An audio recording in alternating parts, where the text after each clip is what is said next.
Senang kembali bisa beribadah pada pagi ini. Pagi ini saya mengajak kita membuka kitab 2 Raja-Raja. Pasal yang keempat saya mengajak kita membaca ayat yang pertama sampai yang ke-8 menulis demikian. 2 Raja-Raja pasal yang keempat ayat yang pertama sampai yang ke-8 menulis demikian dalam firman Tuhan. Salah seorang dari istri-istri para nabi mengadukan halnya kepada Elisa sambil berseru, "Hambamu suamiku sudah mati. Dan engkau ini tahu bahwa hambamu itu takut akan Tuhan. Tapi sekarang penagih hutang debt collector sudah datang untuk mengambil kedua orang anakku menjadi budaknya." Jawab Elisa kepadanya, "Apakah yang dapat kuperbuat bagimu? Beritahukanlah kepadaku apa-apa yang kau punya di rumah." Berkatalah perempuan itu, "Hambamu tidak punya sesuatu apapun di rumah kecuali sebuah buli-buli berisi minyak." Lalu berkatalah Elisa, "Pergilah, mintalah bejana-bejana dari luar daripada segala tetanggamu, bejana-bejana kosong, tetapi jangan terlalu sedikit." Tetapi jangan terlalu sedikit. Salami orang kirimu, katakan, "Jangan terlalu sedikit." Salami orang kananmu, katakan, "Jangan terlalu sedikit." Kemudian masuklah, tutuplah pintu sesudah engkau dan anak-anakmu masuk. Lalu tuanglah minyak itu ke dalam segala bejana, mana yang penuh angkatlah. Pergilah perempuan itu daripadanya, ditutupnya lah pintu sesudah ia dan anak-anaknya masuk. Dan anak-anaknya mendekatkan bejana-bejana kepadanya, sedang ia terus menuang. Ketika bejana-bejana itu sudah penuh, berkatalah perempuan itu kepada anaknya, "Dekatkanlah kepadaku sebuah bejana lagi." Tapi jawabnya kepada ibunya, "Tidak ada lagi bejana." Lalu berhentilah minyak itu mengalir. Ketika nggak ada lagi bejana, minyaknya stop mengalir. Kemudian pergilah perempuan itu memberitahukannya kepada abdi Allah. Dan orang ini berkata, "Pergilah, jualah minyak itu, bayarlah hutangmu, dan hiduplah dari lebihnya." Bapak Ibu Saudara sekalian, Tuhan tidak pernah memberkati kita cukup. Tuhan selalu memberkati kita berlebih. Selalu ada sisa. Engkau serta anak-anakmu. Perempuan Sunem dengan anaknya. Pada suatu hari Elisa pergi ke Sunem. Di sana tinggal seorang perempuan kaya yang mengundang dia makan. Dan seberapa kali ia dalam perjalanan, sehinggalah ia ke sana untuk makan. Nah, Bapak Ibu Saudara sekalian yang saya kasihi, satu hari istri saya bermasalah dengan handphonenya. Dia berusaha mendownload beberapa aplikasi yang dia butuhkan, tapi nggak bisa. Terus dia tanya sama saya, "Papi, coba lihat, kenapa handphone saya tidak bisa mendownload beberapa aplikasi yang saya butuhkan?" Dan waktu saya cek kenapa istri saya tidak berhasil mendownload aplikasi itu, penyebabnya adalah dia tidak mengupgrade handphonenya. Dia tidak mengupgrade versi dari handphonenya. Nah, ketika saya melakukan itu, Roh Kudus berbicara kepada saya. Dalam kekesenan juga begitu. Tuhan sudah menyediakan more and more blessing dalam hidup kita. Tuhan sudah menyerahkan such and such blessing dalam hidup kita. Tapi kita gagal mendownloadnya karena kita tidak pernah mengupgrade hidup setiap kita. Tuhan sudah sediakan berkat yang besar. Tuhan sudah sediakan berkat yang luar biasa. Tapi kita gagal mendownloadnya karena kita nggak upgrade hidup setiap kita. Nah, Bapak Ibu Saudara sekalian, kita panggil Allah kita tuh Bapa kita. Dia Bapa yang baik. Makanya saya belajar kita nggak perlu khawatir dalam hidup kita. Bapa di dunia aja tahu memberikan yang terbaik buat anaknya. Seorang Bapa yang baik, ketika anakmu minta makan break talk, gak mungkin kau kasih ular. Kalau anakmu minta Coca-Cola, gak mungkin kau kasih racun. Betul gak? Bapa dunia aja tahu memberikan yang terbaik bagi anaknya. Apalagi Bapa di surga. Dia pasti memberikan yang terbaik bagi setiap kita. Berkat yang terbaik, jodoh yang terbaik, masa depan yang terbaik, keluarga yang terbaik, bisnis yang terbaik. Tuhan berikan bagi setiap kita. Nah, Bapak Ibu Saudara sekalian, kata Bapa pelihara hidup kita, dalam bahasa aslinya kata pelihara itu care, to take care of you.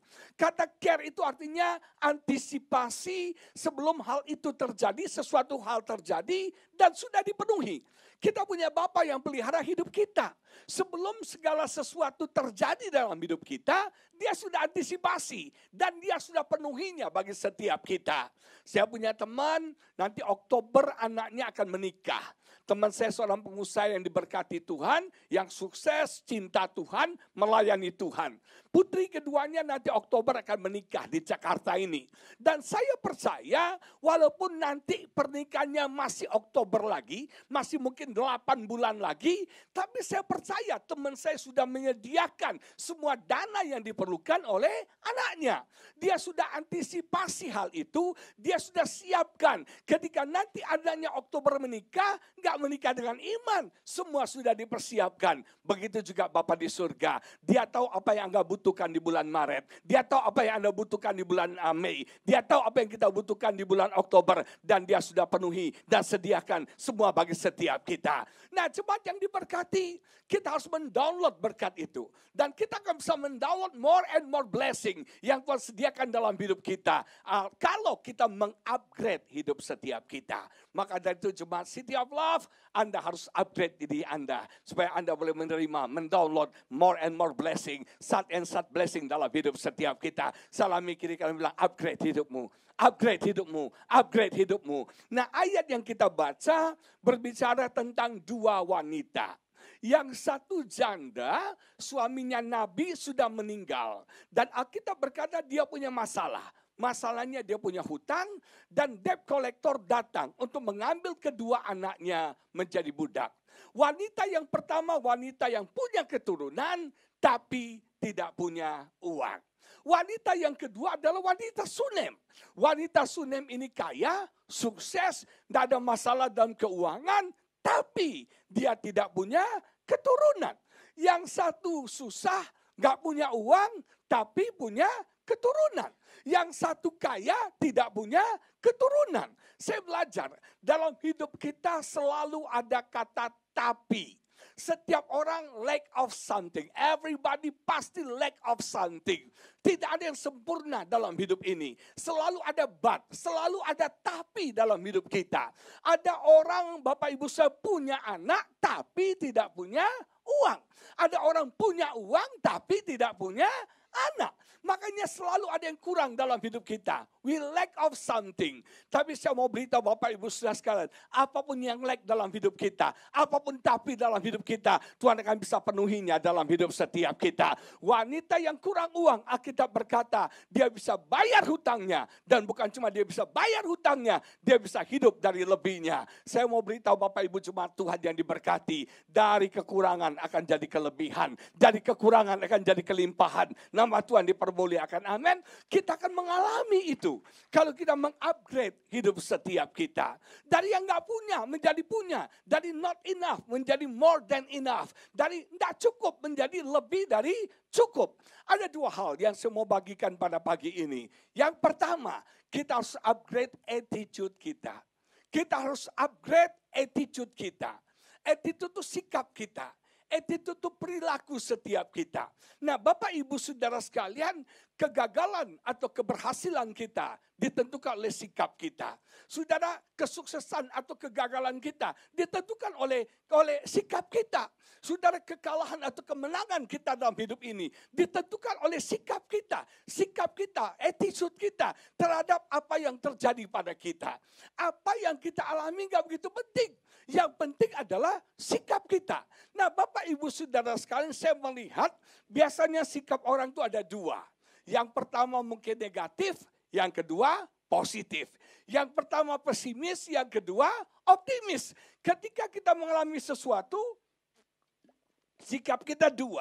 Nah, sikap kita tuh berdasarkan apa sih? Yang pertama, sikap kita didasarkan oleh perasaan kita. By feeling.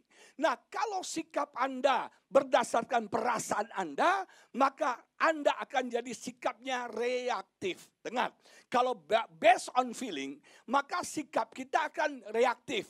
Nah, sikap yang kedua adalah ditentukan oleh firman Tuhan. Kalau sikap kita berdasarkan Alkitab, maka sikap kita akan responsif.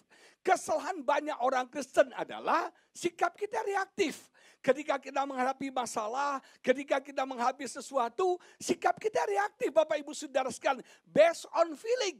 Dan kalau sikapmu reaktif itu salah. Karena namanya perasaan itu bisa berubah-ubah. Perasaan itu bisa berubah, mood itu bisa berubah. Jangan sikap kita, perilaku kita based on our feeling. Contoh paling gampang begini.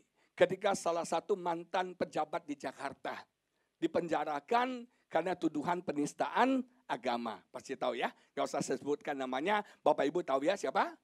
Gak usah lah. Nah Bapak Ibu, dia dipenjarakan. Waktu dipenjarakan, dia menggugat cerai istrinya. Betul? Dan dia menggugat cerai istrinya dengan alasan, tuduhan istrinya berselingkuh. Betul? Ketika Bapak Ibu mendengar hal itu, Bapak Ibu marah besar. Marah kepada siapa? Si istri. Tega banget loh. Suami lagi di penjara, lu selingkuh, enak banget loh, betul gak? Kita marah kepada si istri, kita mengecam si istri, kita mengkritik si istri, kita mendiskreditkan si istri, kita selalu berbicara negatif tentang si istri. Setelah di penjara, kemudian bapak yang terhormat itu keluar dari penjara. Dan katanya sudah menikah di Bali. Dan lagi honeymoon di Korea katanya. Nah Bapak Ibu Saudara sekalian, pendeta kepo. Nah Bapak Ibu Saudara sekalian, saya mau beritahu katanya sih gosipnya udah married di Bali. Ya, dan sekarang di honeymoon di Korea, udah pulang lagi kali ya. Nah Bapak Ibu Saudara sekalian, ketika hal itu terjadi, orang reaktif lagi. Yang tadinya menentang si istri, sekarang menentang si bapak ini.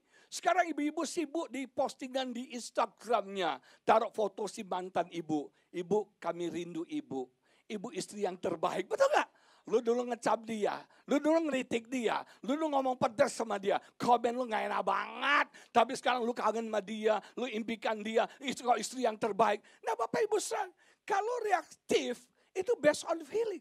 Dan based on feeling itu selalu salah. Kita putus asa, kita negatif, kita takut, kita kecewa, kita kepahitan. Ketika segala sesuatu terjadi pada kita. Yang benar adalah responsif. Based on firman Tuhan. Nah seringkali ketika kita mengalami krisis, ketika kita mengalami masalah, kita reaktif. Betul nggak? Kita reaktif, bukan responsif. Saya nggak begitu pintar bahasa Chinese. Karena saya latar belakang keluarga Holland Spreken. Mama saya berbahasa Belanda, WC in de Molen van Houten. Mama saya lagunya lagu Belanda. Sonja, liver Sonja, als die orchideeën bloeien, ik mee maar nasi goreng. Itu lagu mama saya. Kami dari keturunan Holland Spreken. Saya nggak begitu pintar bahasa Chinese, saya cuma tahu ini nipoya wapaksa. Nah Bapak Ibu Saudara sekalian, katanya, kata krisis dalam bahasa Chinese itu huizi. Katanya nih ya. Nah huizi itu bisa berarti jua. Bisa berarti dangerous, bahaya. Bisa berarti opportunities, kesempatan. Masalah bisa menjadi bahaya yang mencelakakan kita. Tapi sebaliknya masalah bisa menjadi berkat. Tergantung sikap kita. Ada satu ayat saya ingin kita baca, tolong ditampilkan. 1 Korintus 16 ayat 9. Ayat ini bagus banget. 1 Korintus 16 ayat 9 menulis demikian. 1 Korintus 16 ayat 9. Ini ditulis oleh Rasul Paulus. Rasul Paulus menulis begini. 1 Korintus 16 ayat 9. Dikatakan begini. Sebab di sini dikatakan apa? Banyak kesempatan. Banyak kesempatan untuk mengerjakan pekerjaan yang besar dan penting. Sekalipun ada banyak penentang. Bapak Ibu perhatikan ada dua kata yang paralel. Yang pertama kata banyak kesempatan. Yang kedua banyak penentang. Perhatikan di mana banyak oposisi, di mana banyak tentangan, di mana banyak tantangan, di situ banyak kesempatan. Amin. Nah, tergantung kita melihatnya, tergantung sikap kita, tergantung attitude kita. Kalau Anda melihat masalah menjadi kesempitan bisa, tapi Anda juga bisa melihat dengan attitude Anda, masalah akan menjadi kesempatan. Attitude kita harus di-upgrade. Jangan attitude kita based on feeling, kita jadi reaktif. Attitude kita based on Bible. Sehingga itu kita responsif. Nama Tuhan dipermuliakan. Amin. Makanya Alkitab berkata, anggaplah sebagai satu kebahagiaan apabila engkau jatuh ke dalam berbagai-bagai percobaan. Dalam bahasa Indonesia bagus. Tapi dalam bahasa Inggris jauh lebih bagus lagi. The Living Bible bilang, let it be an opportunity of joy. Ternyata masalah kita adalah kesempatan untuk kita bersuka cita. Nah Bapak Ibu ketika kau mengalami krisis, kau mau nangis boleh, Kau mau takut silakan, mau air mata darah silakan. Tapi masalah nggak akan selesai. Tapi ketika kau bisa bersuka cita, di situ kau akan melihat masalah akan jadi kesempatan yang besar. Nama Tuhan dipermuliakan. Amin. Saya belajar dari sepupu saya yang imut-imut, yang cute mirip saya. Namanya Daud, Bapak Ibu Saudara sekalian. Satu hari terjadi peperangan antara orang Filistin dengan orang Israel. Filistin itu the mighty warrior. Orang Amalek itu pengecut, saudara. Orang Amalek selalu menyerangnya orang-orang yang kita cintai. Kalau Filistin enggak, mereka melawan Israel. Mereka mighty warriors. Nah, dalam peperangan ini mereka munculkan seorang pahlawan mereka. Seorang tentara andalan mereka bernama Goliat. Goliat menantang orang Israel untuk berperang 1 lawan 1. Nah, Bapak Ibu perhatikan, saya belajar satu hal. Goliat itu senjatanya cuma satu. Goliat itu memang raksasa, tinggi besar, bukan berarti tidak bisa dikalahkan. Seringkali kita masalahnya adalah kita punya masalah seperti raksasa.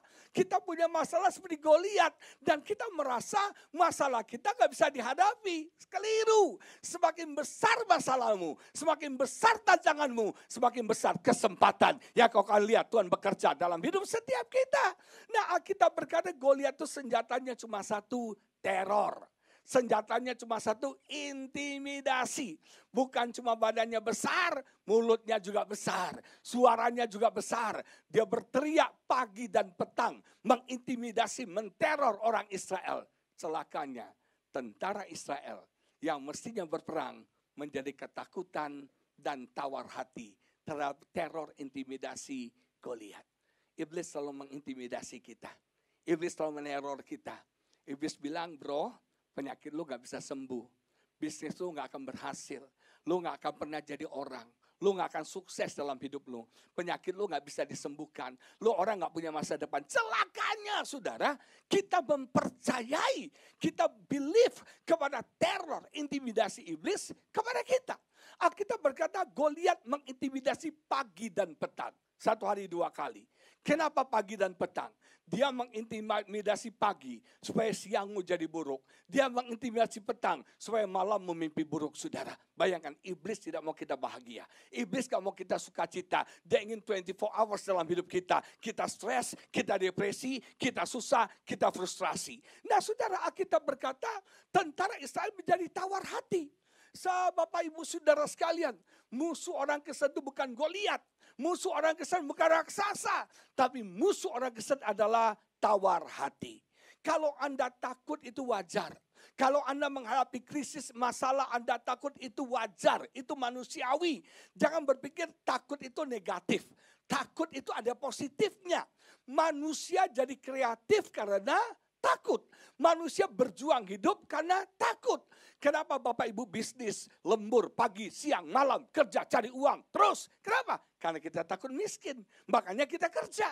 Karena kita takut nggak pakai baju, kita takut akan matahari, kita takut hujan. Manusia kreatif buat baju fashion yang begitu keren sekarang. Betul nggak? Justru ketakutan membuat manusia kreatif. Yang berbahaya bukan ketakutan. Yang berbahaya adalah tawar hati. Orang Kristen tidak boleh tawar hati. Salah mikir kamu bilang, jangan tawar hati bro. Jangan tawar hati. Kenapa kita nggak boleh tawar hati? Tawar hati membuat kekuatan kita hilang. Tawar hati membuat semangat kita hilang. Tawar hati membuat harapan kita hilang. Tawar hati membuat kesanggupan kita hilang. Orang yang tawar hati akan putus asa dan tidak berbuat apa-apa. Seharusnya tentara Israel berperang melawan Goliat. Seharusnya tentara Israel maju melawan Goliat. Alkitab berkata mereka tawar hati. Akhirnya mereka duduk-duduk by the rivers of Babylon. Betul gak? Bersama Saul mereka duduk-duduk menikmati makan siang, lunch, saudara. Mereka mestinya perang, bukan duduk coy. Nah saudara, mereka tawar hati. Dan ketawaran hati itu membuat mereka tidak punya semangat, tidak punya kekuatan untuk menghadapi Goliat. Beda sama Daud. Ketika Daud itu datang ke medan pertempuran bukan untuk berperang. Karena dia bukan tentara. Dia datang untuk membawa menu makan siang bagi saudaranya. Bapaknya titip hamburger untuk saudaranya. Titip sandwich untuk saudaranya. Dia bawa saudara.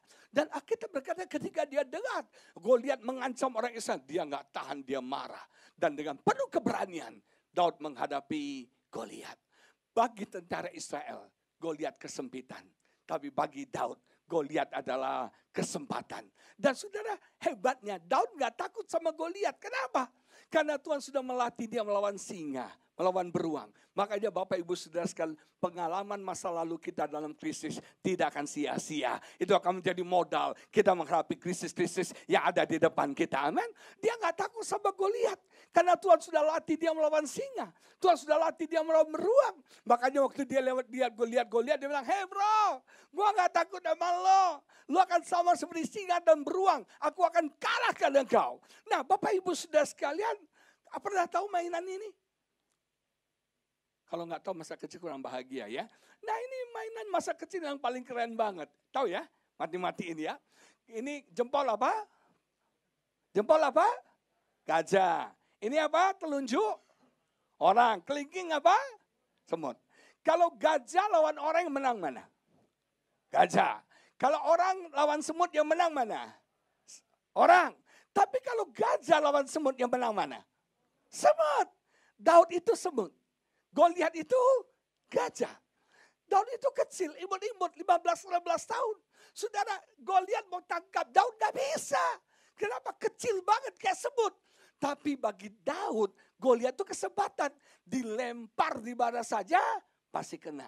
Bapak Ibu Saudara sekalian, kita harus belajar attitude kita. Masalah bukan bencana, tapi masalah akan jadi berkat Tuhan terjadi dalam hidup setiap kita. Nama Tuhan dipermuliakan, amin. Makanya apapun krisis, apapun masalah yang kau hadapi, bersukacitalah, amin. Gak usah takut, gak usah depresi, gak usah stres, gak usah gak tidur. Oh saudara, bersukacitalah. Salam kiri kanan bilang, bersukacita, bersukacita. Seringkali gini. Seringkali ketika kita menghadapi masalah, kita nggak bisa bersuka cita.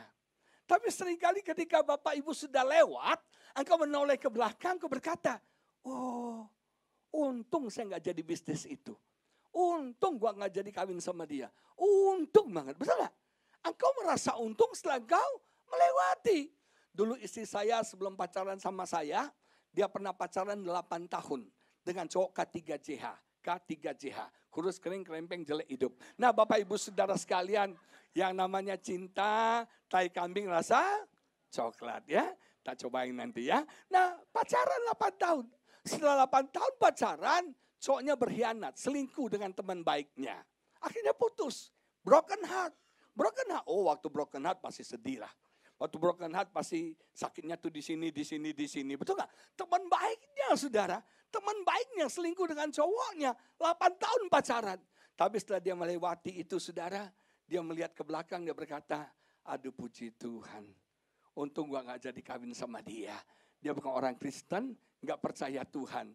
Bersyukur banget gua gak jadi kawin sama dia. Akhirnya gua bisa married sama Andi Lau." Nama Tuhan dipermuliakan, amin. Nah Bapak Ibu Saudara sekalian. Jemaat, apapun masalahmu bersukacitalah.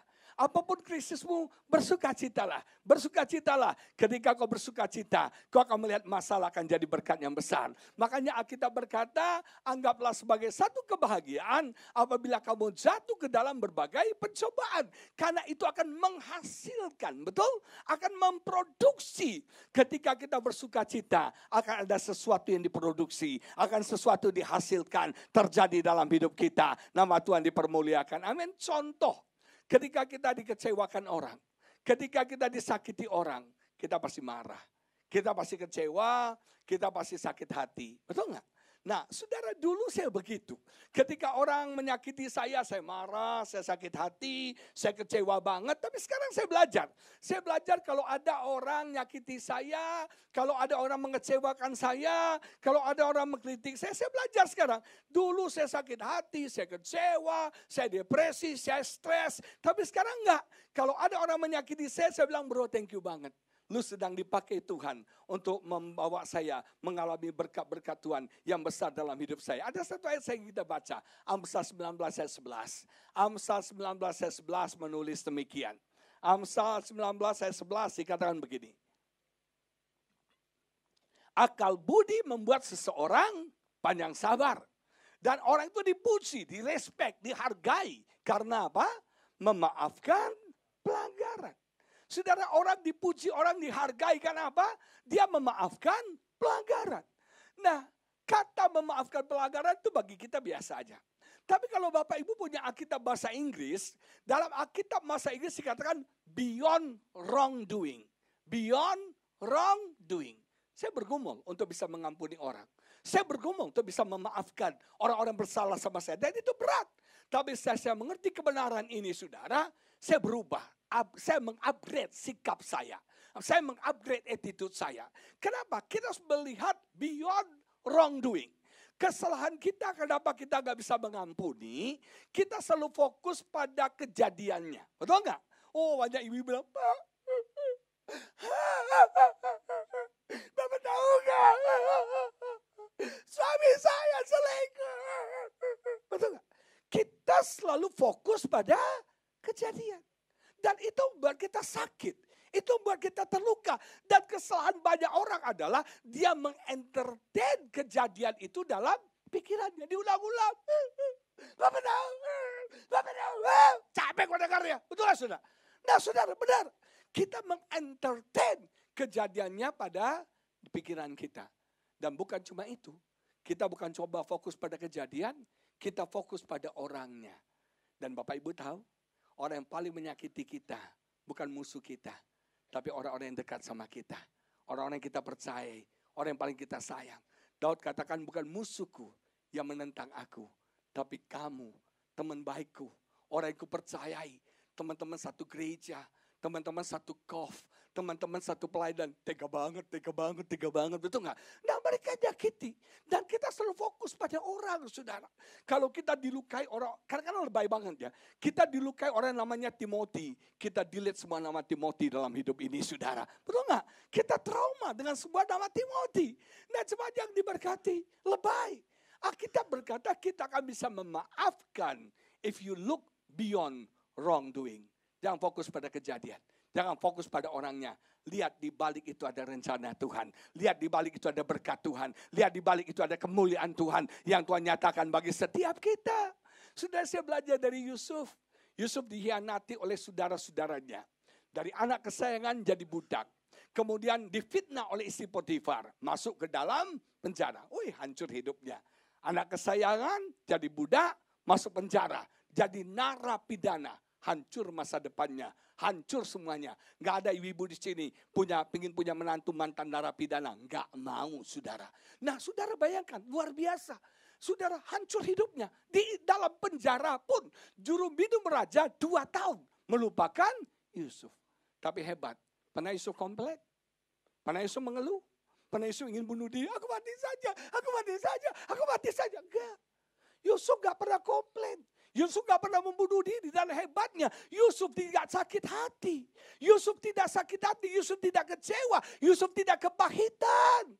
Kalau saya jadi Yusuf, saya dalam penjara Pak, saya akan merencanakan pembalasan dendam untuk Tante Potifar, untuk saudara-saudara saya. Return to Eden, Rebecca Giling. Betul gak saudara? Semuanya pembalasan dendam. Tapi saya belajar, Kejadian 50, Yusuf bilang gini, vengeance is not mine. Vengeance is God. Pembalasan bukan hakku. Pembalasan adalah hak Tuhan. Dan saudara, Yusuf bisa mengampuni. Yusuf bisa memaafkan. Satu hari Alkitab berkata, ketika Yusuf sedang berkuasa, jadi raja muda, saudara-saudaranya datang membeli gandum ke Mesir. Saudara, waktu Yusuf buka siapa dirinya, I am Ucup yang lu khianati. Saudara-saudaranya takut semuanya. Saudara bayangkan, jangan main-main dengan orang berkuasa. Orang berkuasa bisa lakukan apa saja kepada kita. Yusuf itu berkuasa. Dan kekuasaan itu bagi saya itu ujian. Anda yang mau caleg-caleg nih ya. Saudara, kekuasaan itu bukan cari duit. Kekuasaan itu adalah ujian. Anda mau abuse kekuasaan Anda bisa. Tapi Anda mau use kekuasaan Anda juga bisa. Yusuf punya kekuasaan. Apapun bisa dia lakukan kepada saudaranya. Dia mau mereka mati, langsung mati. Bodoh! Langsung mati. Dia mau mereka di penjara, langsung di penjara. Tapi Yusuf hebat, saudara. Saudara-saudaranya ketakutan. Mereka bilang ini, Cup, kami jadi budak lu aja deh. Dan perhatikan, mereka menjual Yusuf menjadi budak. Sekarang mereka menawarkan diri mereka menjadi budak. Senjata makan tuan. Apa yang kau tabur akan kau tuai. Kau menabur kebaikan, kau akan menuai kebaikan. Kau menabur kejahatan, kau akan menuai kejahatan. Mereka jual Yusuf jadi budak. Sekarang mereka menawarkan diri jadi budak. Mereka ketakutan. Tapi apa reaksi Yusuf? Yusuf bilang, bro, tenang. Lo merencanakan yang jahat sama gua. Tetapi Tuhan merencanakannya untuk kebaikan. Jangan lihat kesalahan orang. Jangan fokus pada kejadian. Jangan fokus pada orang. Kau gak akan bisa mengampuni. Itu kita harus di-upgrade. Lihat ada Tuhan di balik semua itu. Ada rencana Tuhan. Ada berkat Tuhan yang luar biasa dalam hidup setiap kita. Nama Tuhan dipermuliakan. Amin. Upgrade. Upgrade attitude kita. Upgrade sikap kita. Upgrade, saudara. Apapun yang terjadi dalam hidup kita, kita nggak bisa halangi. Tapi attitude kita harus kita upgrade. Untuk kita boleh melihat kemuliaan Tuhan. Wanita itu datang sama Elisa. Dia bilang, suamiku sudah mati. Aku punya hutang banyak.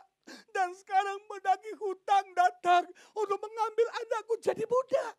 Bapak Ibu bayangkan. Reaksi dari wanita ini depresi banget. Stres banget. Hopeless banget, gak punya harapan. Aduh celaka, gak ada jalan. Saya bisa bayangkan betapa sedihnya wanita ini. Betapa kecewanya dia, betapa takutnya dia.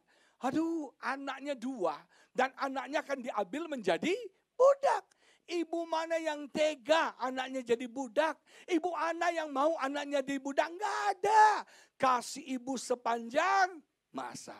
Seorang ibu rela gak makan asal anaknya makan. Seorang ibu rela gak pakai baju baru asal anaknya pakai baju baru. Itu ibu yang benar, Bapak Ibu Saudara sekalian.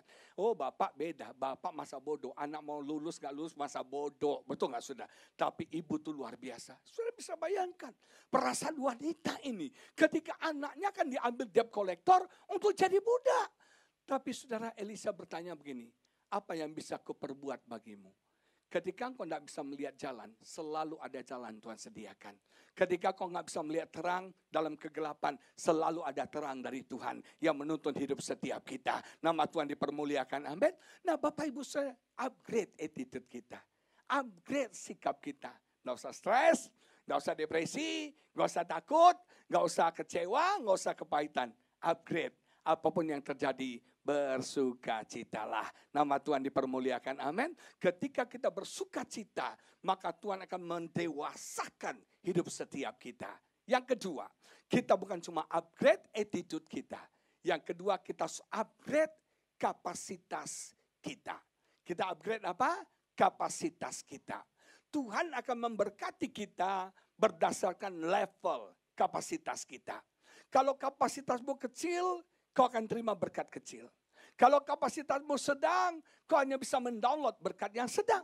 Contohnya, kalau kapasitasmu 32 giga, kau hanya bisa menampung 32 giga. Tapi kalau kapasitasmu 128 giga, kau akan bisa menampung 128 giga. Tapi kalau kapasitasmu makin besar, kau akan mendownload berkat-berkat Tuhan yang dahsyat, yang besar dalam hidup setiap kita. Tuhan akan memberkati kita berdasarkan kapasitas hidup setiap kita. Elisa bertanya sama wanita itu, Bu, apa yang kau punya di rumah? Apa yang kau punya di rumah? Jemaat Tuhan, mukjizat tidak terjadi dengan apa yang orang punya. Dengar ya, mukjizat tidak terjadi pada apa yang orang punya. Tapi mukjizat selalu terjadi dengan apa yang kita miliki. Kesalahan kita adalah kita cenderung melihat apa yang orang lain punya. Kita lihat tasnya, kita lihat suaminya, kita lihat mobilnya. Dan akibatnya kita compare. Dan kita mengingini apa yang orang lain punya. Saudara, jangan lihat apa yang orang lain punya. Tuhan gak bekerja melalui apa yang orang lain punya. Tuhan bekerja dengan apa yang kita punya. Wanita tuh bilang gini, hanya aku gak punya apa-apa. Kecuali sebuah buli-buli berisi minyak. Dia gak nganggap itu berharga. Dia menganggap itu berarti. Dia gak anggap. Mukjizat selalu dimulai dari sesuatu yang tidak berharga, tidak berarti. Satu hari Yesus berkhotbah, yang datang 5.000 laki-laki saja yang dihitung. Dan waktu itu Yesus bilang sama murid-muridnya, kasih mereka makan. Alkitab berkata, murid Yesus berkata begini, Tuhan, uang kita cuma 200 dinar. I have not enough. Nggak cukup untuk memberi makan semua orang. Mental kita selalu berkata, not enough. Betul gak sudah? Nggak pernah merasa cukup. Terus Andreas bilang ini, Tuhan, ini cuma ada 5 roti dan 2 ikan. Apa artinya ini? 5 roti 2 ikan gak ada artinya. Tapi di tangan Tuhan, 5 roti 2 ikan berarti banget. Memberi makan 5.000 orang laki-laki saja. Sisa 12 bakul. Jemaat yang diberkati Tuhan, saya mau beritahu saudara. Oh, Tuhan bisa memulai dengan apa yang ada pada kita. Sesuatu yang tidak berharga, sesuatu yang sepele, sesuatu yang kita nggak anggap berarti, Tuhan bisa pakai itu dan melipat gandakan mukjizat terjadi dalam hidup kita. Waktu Tuhan bertanya sama Musa, Musa, apa yang ada padamu? Musa cuma punya tongkat. Let's do it. Pakai tongkat. Musa membebaskan bangsa Israel dari perbudakan dengan tongkat. Musa membelah Laut Merah dengan tongkat. Dan tongkat itu yang ada di dalam tabut Allah. Bapak Ibu saudara sekalian, apa yang kau punya? Satu hari waktu Daud melawan Goliat, Saul kasih dia baju perangnya. Saul kasih baju perang, kedodoran, keberatan. Daud gak bisa jalan. Dia bilang, gak bisa, lepasin. Dia cuma pakai apa? Ketapel. Apa yang ada padamu? Tuhan mau pakai itu. Dan Tuhan akan berkati mukjizat terjadi dengannya apa yang ada pada kita. Saudara jujur, kalau bicara kekurangan, saya punya banyak kekurangan. Saya punya banyak kelemahan dalam hidup saya. I'm not a perfect man. I'm not a perfect husband. Saya punya banyak kekurangan dalam hidup saya. Jujur saya gak bisa masak. Makanya saya cari istri yang bisa masak. Saya nggak bisa setir mobil. Saya cari istri yang bisa merangkap supir pribadi. Saudara, saya nggak banyak nggak bisanya. Saya itu maaf ya, kalau pegang barang suka jatuh. Tangan saya nggak kuat, suka jatuh. Saudara, saya kalau jalan nggak bisa lurus. Saya nggak bisa jalan kayak model jalannya lurus, nggak bisa. Jalan saya cenderung bengkok. Kenapa? Saya dulu kecil tuh hampir folio. Tapi akhirnya saya bisa jalan oleh mukjizat Tuhan. Nah, jalan saya tuh nggak proper. Jalan saya tuh nggak gagah. Tapi saya bersyukur juga lah. Untung jalannya nggak gagah. Kalau jalan gagah mungkin saya jadi model, bukan jadi pendeta. Justru karena jalannya keseret saya jadi pendeta. Nama Tuhan dipermuliakan, amin. Apalagi muka kayak Andi Lau gini kan. Wah, keren banget lah. Cocok banget jadi model. Nah, Bapak Ibu Saudara sekalian, saya belajar satu hal. Saya jalannya nggak bisa lurus. Istri saya suka ngomel, lu ini nggak bisa. Lu ini nggak bisa. Semua nggak bisa. Yang lu bisa cuma satu, khotbah. Nah itu dia. Yang saya bisa cuma satu, khotbah. Khotbah itu membuat saya berdiri di depan Bapak Ibu yang terhormat hari ini. Khotbah itu membuat saya diberkati Tuhan. Khotbah itu membuat saya sampai di Amerika di mana-mana. Nama Tuhan dipermuliakan. Amin. Tuhan nggak tanya apa yang saya nggak punya. Tuhan tanya apa yang kau punya. Mujizat selalu terjadi. Makanya kita harus melihat aset kita. Apa yang ada pada kita. Setiap orang punya aset yang luar biasa. Ada orang yang jago dalam bermusik. Ada orang yang jago dalam berkata-kata di tengah-tengah nuansa malam yang gelap. Di situ ada sinar-sinar kelabu dan gelap. Oh, macam-macam sudah. Pintar banget. Nah, apa yang ada pada Anda? Persembahkan itu kepada Tuhan. Maka Tuhan akan melipat kali gandakannya untuk kemuliaan bagi nama Tuhan. Amin. Saudara, saya nggak punya apa-apa. Dan Elisa tanya, apa yang kau punya di rumah? Iya, nggak punya apa-apa. Cuma sebuah buli-buli berisi minyak. Terus Elisa bilang gini, Bu, lu cari bejana, pinjam dari tetangga lu. Tapi jangan terlalu sedikit. Saudara, saya belajar satu hal. Kapasitas kita akan menentukan berkat Tuhan dalam hidup kita. Satu tuan, dia mau keluar kota. Dia panggil 3 hambanya. Yang satu dipercayakan 5 talenta. Yang satu 2 talenta. Yang satu 1 talenta. Ada satu kata saya mau tekankan sini. Dipercayakan. Semua harta yang kau punya. Semua kemuliaan yang kau punya. Is not yours. Itu punya Tuhan. Yang dipercayakan kepada kita. Salah mikirkanmu. Dipercayakan. It's not yours. It's God. Betul gak? Yang dipercayakan. God trust you. Makanya orang kalau mau diberkati Tuhan luar biasa. Yang jadi pertanyaan. Can God trust you? Bukan kita percaya Tuhan. Tuhan bisa percaya gak sama kita? Saudara, kata ownership itu bahaya sekali. Kata owner, kata punya, milik itu bahaya. Milik itu membuat orang serakah.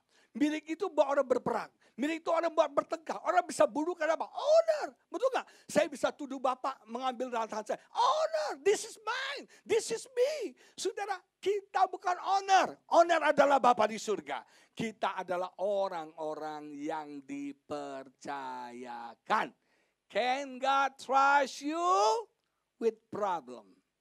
Can God trust you with power? Ada banyak orang. Bisa nggak Tuhan percayakan Anda dengan masalah? Atau yang kedua, bisa nggak Tuhan percayakan Anda dengan kekuasaan? Jemaat yang diberkati, orang yang hebat, bisa lulus dalam 2 tes ini. Yang 1 5, yang 1 2, yang 1 1. Waktu saya baca cerita ini, saya berpikir, nggak adil banget nih Tuhan, betul nggak? Bagi saya keadilan itu adalah, kalau 1 dapat 5, 3-3-nya dapat 5. Tapi Tuhan not working like that. Tuhan bilang 5, 2, dan 1. Masing-masing menurut kesanggupannya. Jadi God bless you according to your capacity. Tuhan akan memberkati kita berdasarkan kemampuan kita, kesanggupan kita, kapasitas setiap kita. Kalau kapasitasmu besar, berkat Tuhan akan besar dalam hidup kita. Tapi kalau kapasitasmu kecil, berkat Tuhan kecil dalam hidup kita. Makanya jangan iri sama orang lain.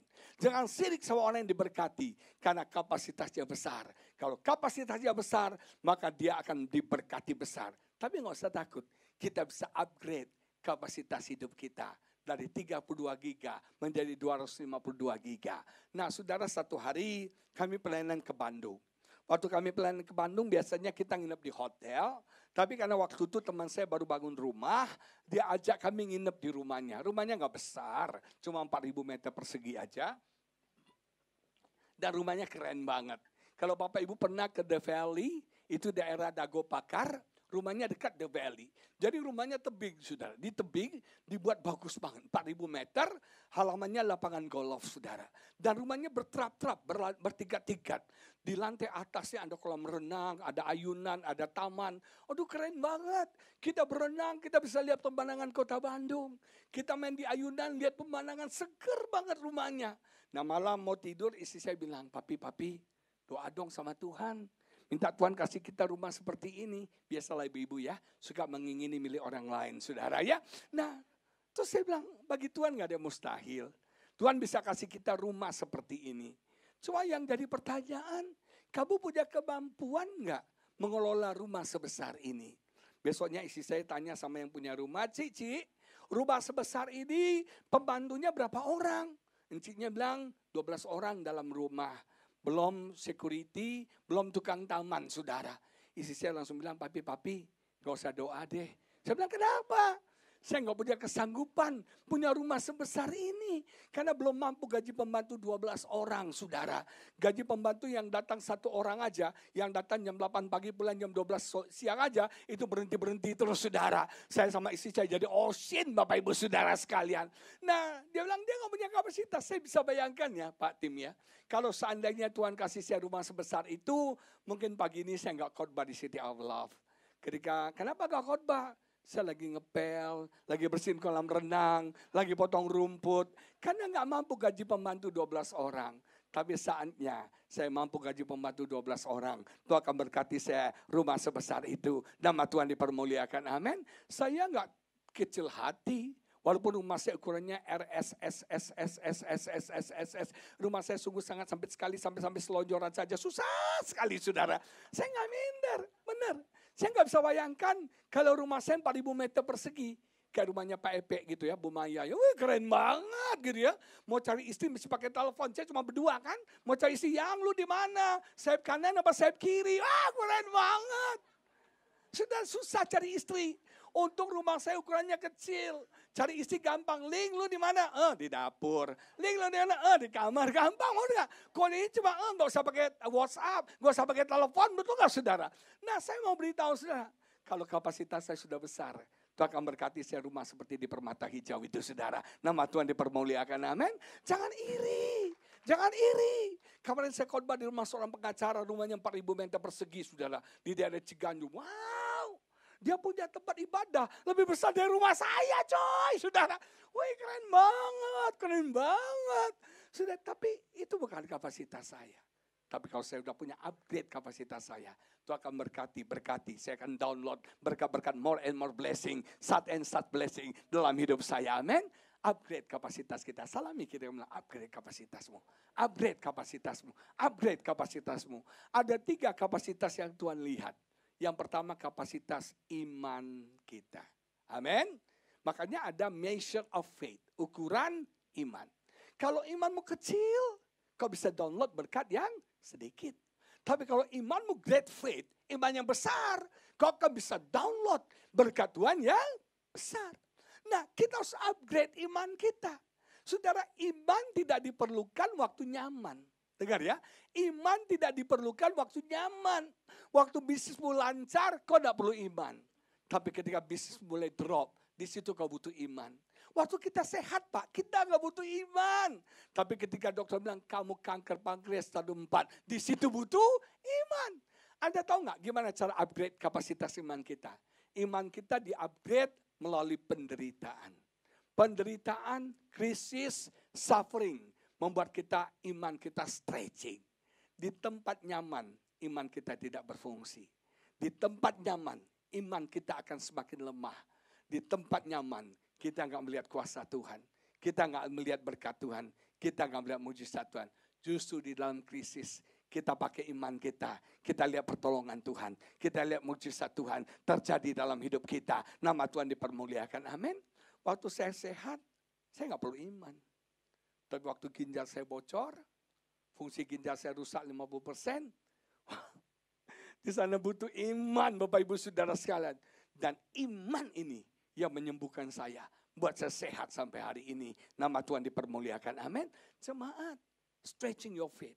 Penderitaan, masalah, krisis itu baik. Karena Tuhan pakai krisis itu, stretching iman kita. Satu hari, Yesus berlayar dengan murid-muridnya. Waktu Yesus berlayar, kita berkata datang badai yang sangat dahsyat. Waktu itu Yesus tidur. Petrus panik, kapal hampir tenggelam. Dia cari Yesus. Dia shock ketika Yesus sedang tidur. Wow, dia ngamuk. Yesus, kamu gak peduli kita binasa ya. Bangun lucu. Betul gak? Masih panjang dia cerita, dia ngomel. Yesus bangun, Yesus menghadik badai. Ketika Yesus selesai menghadik badai, Yesus bilang, Pet. Mana nganape iman jo, dodo pet. Mana nganape iman. Tuhan menegur iman Petrus. Dalam terjemahan bahasa Inggris, oh little faith. Kenapa imannya little? Apa hubungannya badai, Yesus tidur dengan little faith-nya Petrus? Kita mau samakan persepsi. Menurut Bapak Ibu Saudara sekalian, Tuhan itu maha tahu nggak?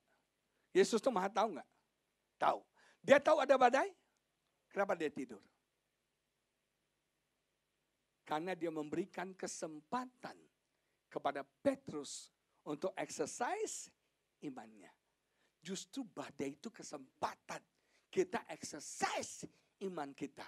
Sehingga iman kita stretching. Dia nggak usah bangunkan Yesus. Dia pakai imannya, dia hardik badai. Pasti badai itu akan berhenti. Tapi sayang, dia nggak pakai imannya. Makanya Yesus bilang, oh little faith. Mari jemaat, City of Love. Apapun krisis, tantangannya kau hadapi. Pakai imanmu, stretching imanmu. Kau akan melihat mujizat terjadi dengan luar biasa. Seringkali pertolongan kita nggak dari kiri kanan kita. Pertolongan kita ada di dalam kita, yaitu imanmu. Salami kiri kanan bilang upgrade kapasitas imanmu. Yang kedua, yang Tuhan lihat adalah hati kita. Kapasitas hati kita. Tuhan memberkati kita berdasarkan bukan performance kita. Bukan paras kita. Tapi hati kita, berita baik ya, bagi yang kurang cakep ya, yang kurang-kurang manis gitu ya, gak usah takut. Tuhan gak tertarik dengan penampilan, Tuhan gak tertarik dengan paras rupa, tapi Tuhan tertarik dengan hati kita. Samuel hampir salah waktu dia pilih raja. Dia datang ke rumah Isai, anak Isai yang pertama maju, tinggi besar, maco gagah. Samuel pikir, cocok nih jadi raja nih. Tapi Tuhan, no, bukan dia. Anak kedua, rambutnya keriting, berkumis. Tuhan begini dia. Tuhan bilang, no. 7 anak Isai tidak dipilih Tuhan. Sampai Samuel tanya, Sai, lu gak punya anak lagi, Sai? Si Isai bilang, masih ada satu lagi menggembalakan kambing domba. Dipanggil. Datang ada 15-16 tahun, masih culun, imut-imut, masih cute banget seperti saya. Nah Bapak Ibu sudah saya bayangkan. Ketika Samuel lihat Daud, ya Allah, ampun, oh my God, saudara. Ada 15 tahun, cute, lucu. Jadi raja, gak mungkin. Tapi Tuhan pilih Daud. Kenapa? Bukan penampilannya, tapi hatinya. Alkitab bilang Tuhan berkenan karena hatinya Daud. Bapak Ibu Saudara sekalian, Tuhan berkati kita berdasarkan kapasitas hati kita. Kalau Bapak Ibu baca dalam kitab Mazmur, Mazmur itu tidak semua ditulis Daud. Tapi sebagian besar ditulis oleh Daud. Itu curhatnya Daud. Curhatan isi hatinya.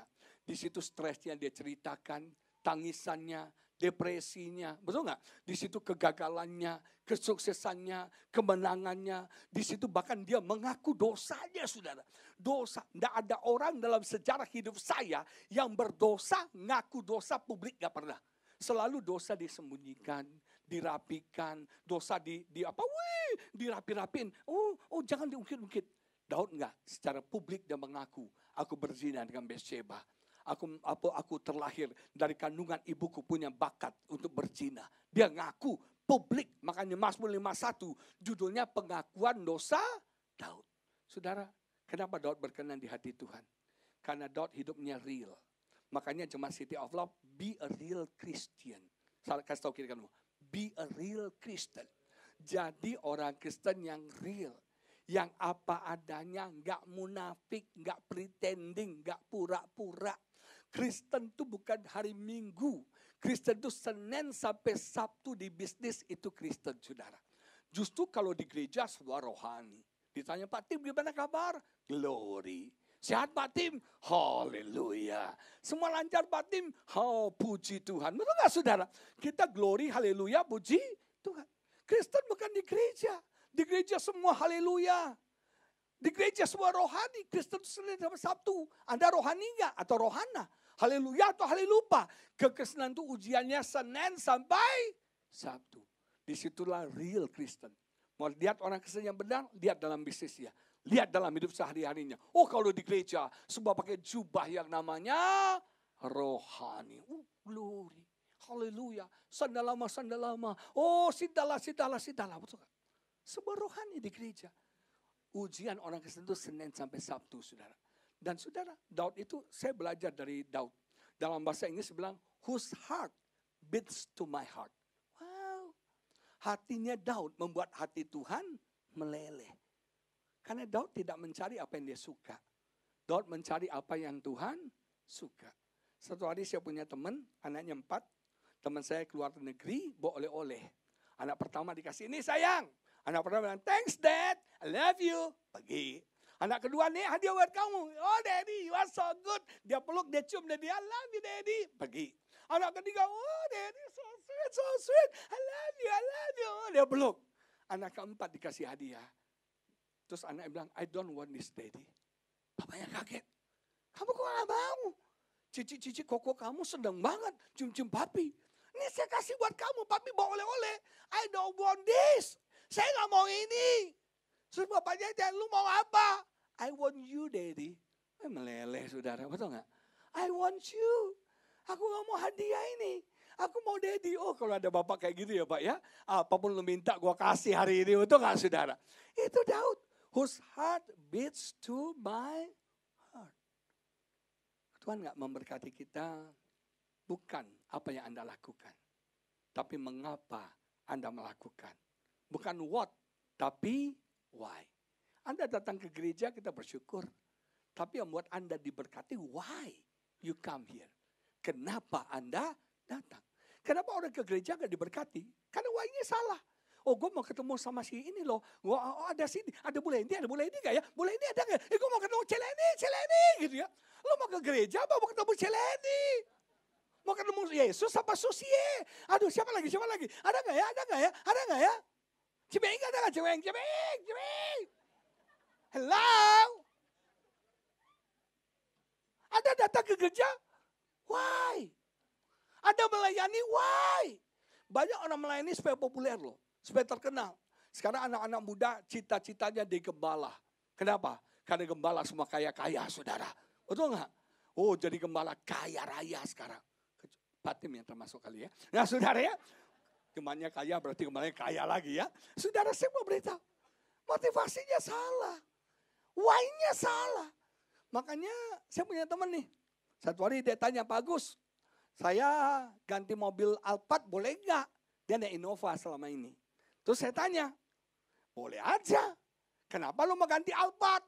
Dia bilang, Pak, kalau kita khotbah di gereja-gereja besar, naik Innova nggak disambut, Pak. Benar, nggak dihargai. Tapi kalau naik Alphard, Pak Timnya turun, Pak Epek turun, siapin karpet merah, ada tari pendek, kita disambut, Pak, dihargai. Saya tadi cuma Randy loh, Pak, tega banget ya. Nah, saudaranya, but I love you, Randy. Thank you, Randy. Kalau Randy yang sambut saya aman, saudara. Karena badannya besar sekali. Tempat berlindung yang sangat teruji sekali. Nah, saudara, tapi kecuali City of Love nggak begitu ya. City of Love nggak begitu beda. Nah, saudara ya, motivasinya salah, motivasinya keliru. Lu ganti Alphard supaya lu dihargai, lu keliru. Hidup kita bernilai bukan karena apa yang kita pakai. Hidup kita berharga karena kita punyanya Tuhan. Kita miliknya Tuhan. Nama Tuhan dipermuliakan, amin. Makanya gimana kita upgrade kualitas kapasitas hati kita? Doa yang berbahaya. Daud berkata, oh Lord, search my heart. Uji hati kita terus. Selidiki hati kita terus. Ini masalahnya itu biang keroknya di sini nih. Ini harus diuji terus. Kalau hatimu tulus, hatimu murni, kau akan diberkati Tuhan. Kau datang ibadah untuk bertemu Yesus, kau akan bertemu Yesus. Tapi kalau kau datang ibadah untuk ketemu Cileni, engkau gak akan ketemu Cileni. Betul gak, saudara? Benar. Saudara, benar. Saya mau beritahu saudara. Kalau kau datang ibadah untuk melayani Tuhan karena kau mengasihi Tuhan, kau akan diberkati Tuhan. Motivasi hati ini penting. Makanya selidiki hati kita. Orang sombong tuh gak kelihatan. Orang selingkuh kelihatan ya. Betul ya? Orang selingkuh kelihatan kan? Kadang-kadang ngeri juga loh saudara dengan Instagram ini saudara. Benar ya. Ini illusion of perfection saudara. Yang Anda lihat di Instagram tuh ilusi saudara.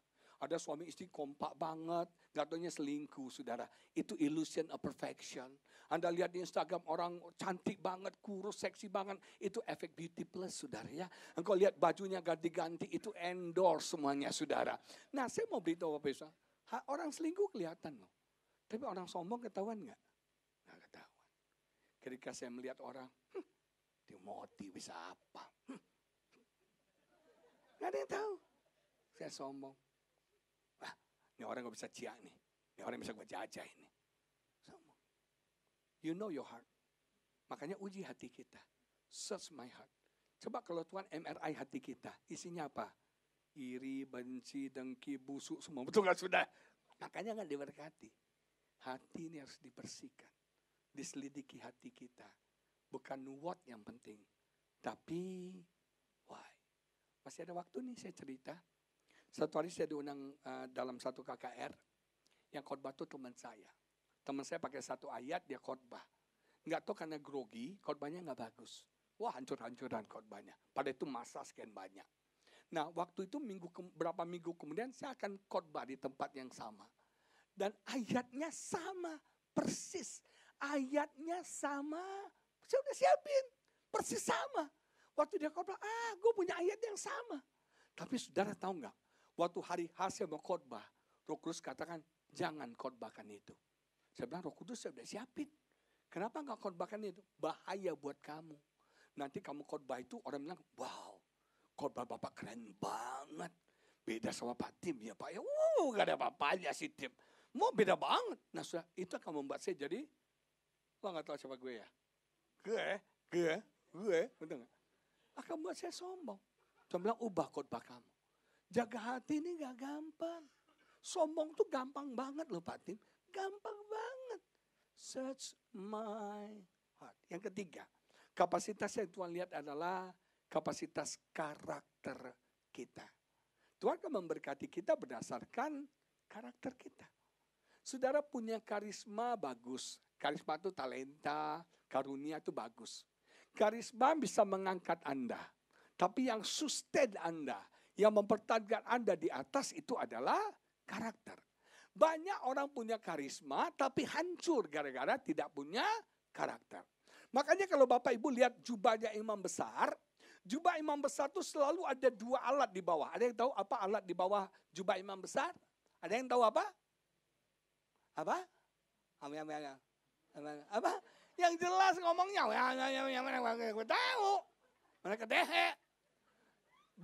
Di bawah jubah imam besar ada 2 yang dipasang. Satu apa? Satu lonceng, betul. Satu lagi apa? Hah? Kok tali? Tali di belakangnya. Satu lagi buah delima. Tahu ya? Satu lonceng, satu buah. Kenapa harus ada 2? Supaya kalau jalan akan berbunyi. Imam besar masuk ke ruang Maha Kudus setahun sekali. Dan kalau dia masuk, dia layak, jalan teng, teng, teng, bunyikan, berarti dia masih hidup. Kalau dia nggak layak, dia mati di tempat, nggak ada bunyi lagi.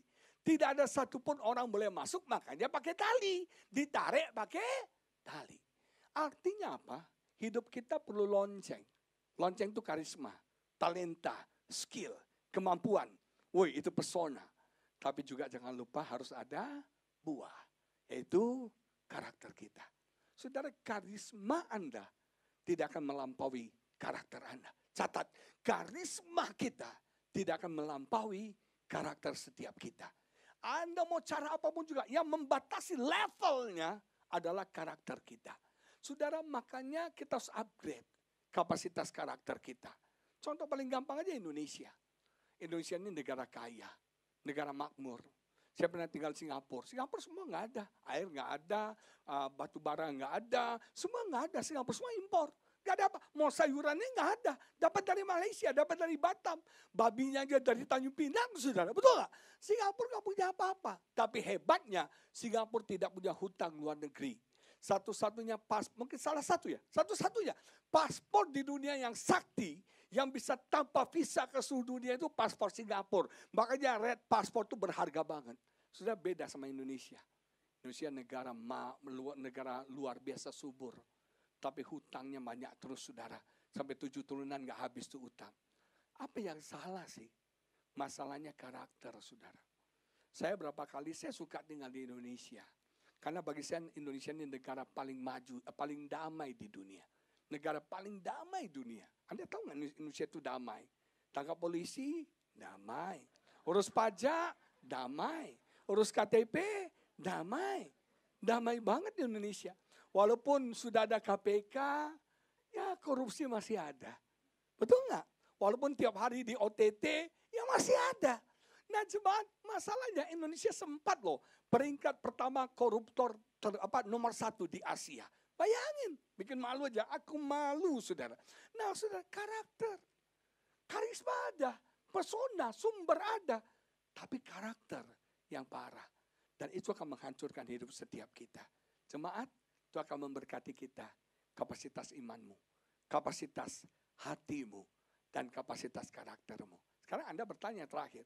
Bagaimana kita upgrade kapasitas karakter kita? Kata karakter itu engrave. Engrave itu apa Pak Timnya? Engrave itu ini apa? Ini kaca nih. Diukir. Wih, diproses. Karakter terus diproses. Kesombongan harus dihancurkan. Ketidaksabaran harus dihancurkan. Diproses Tuhan. Saya itu dulu orangnya sombong. Tuhan hancurkan kesombongan saya. Sakit, gak enak. Saya itu orangnya tidak sabaran. Tuhan buat saya ketemu istri yang lamban. Sehingga saya belajar untuk sabar. Benar. Tadi saya khotbah Musa. Kenapa Musa gagal hidupnya? Dari anak Firaun menjadi pelarian. Sebagai gembala kambing domba. Karena Tuhan gak bisa pakai Musa dengan Mesirnya. Kesombongan Mesir gak bisa. Tuhan harus hancurkan Musa. Supaya dia nol. Musa itu emosional. Kelemahan Musa pemarah. Nggak bisa jadi pemimpin hebat marah bunuh orang. Marah bunuh orang. Habis rakyatnya saudara. Marah dikit, bodoh, marah dikit. Habis masih di Allah kok kayak gitu. Betul nggak Pak ya?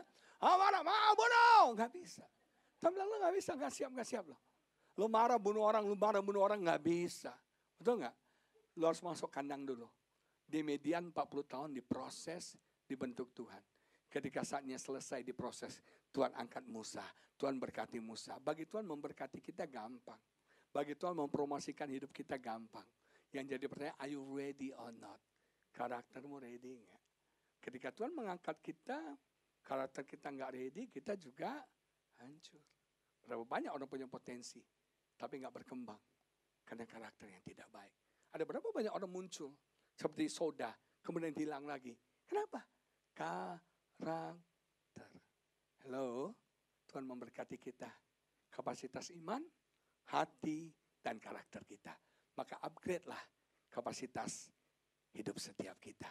Iman kita di-upgrade kapasitasnya, hati kita di-upgrade kapasitasnya, karakter kita di-upgrade kapasitasnya. Jangan lupa, upgrade juga attitude setiap kita.